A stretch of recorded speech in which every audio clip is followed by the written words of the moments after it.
What is about to be discussed is something I thought I knew that I could not think about or pursue down the path to its conclusion. Recent events compel me to welcome you to the conclusion. My family arrived in the country 8 generations ago, and we are looking to the future for the 9th.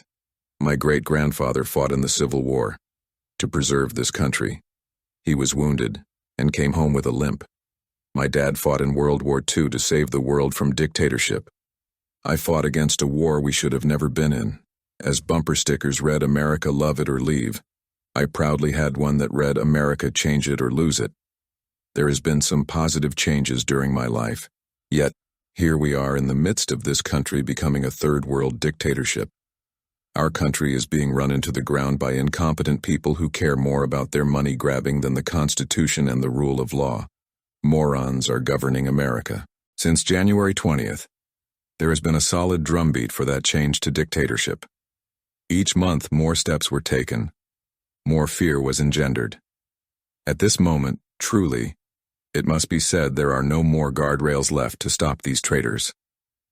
Traitor may be a harsh term.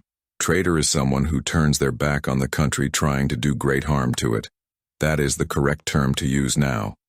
What could any other term be used when the Congress, who is supposed to be the voice of the people, ignore the millions of cries demanding to not give the rich money they don't need, and making the rest of us poorer with either by outright paying more taxes or by throwing the poison apple of tariffs to destroy people and companies, with the whole world now trading goods and services together without us. They are doing quite well too. Congress has the power to make things better. They do not do one thing to help the people of the U.S. They won't follow the Constitution as it gives them the power to raise the sinking ship.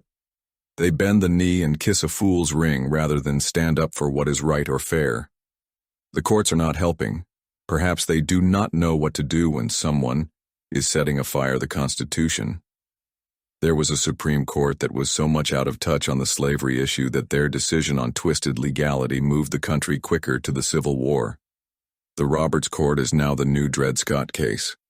As the burnt offering of the Constitution is placed on the altar of justice, it seems this court has cut out its guts and is trying to read the entrails to see what to do. Justice is blind, but it does know what justice is. That is to protect the people's rights, to do good, not to do harm to the body politic, most certainly not to help the furtherance of dictatorship. In nearly 7 months we have seen decisions made that run in opposition of the sacred Constitution.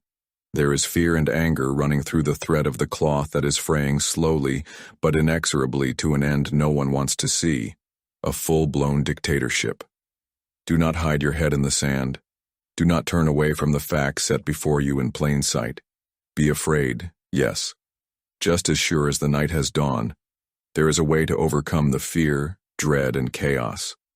There is a de facto split in the country. Those who wish to depend on reality, facts, and real data to solve problems, and those whose reason is treason, lies, living in a mirage thinking they are drinking water but it is sand, destroying the Constitution and ignoring the rule of law. There is no cause to believe this split will stop. There is over a year until there is a chance the people can stop the chaos and decline in this government. In that time, there is much more damage that can be done, even more than the previous 7 months.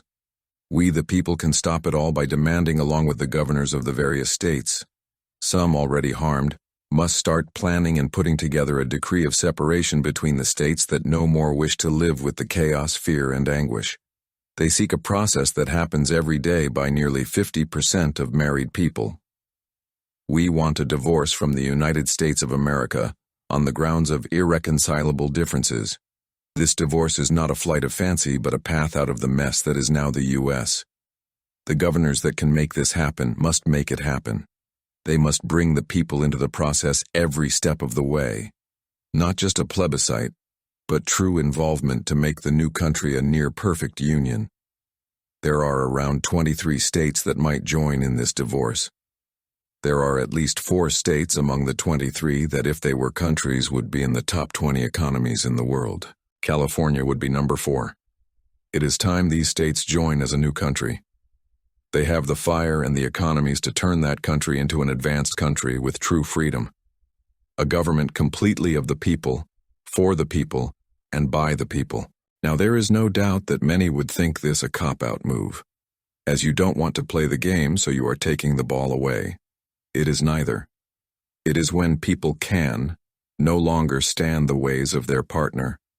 One could be abused, one is destroying themselves and not trying help themselves, or there is a great economic issue that cannot be solved and other personal dislikes.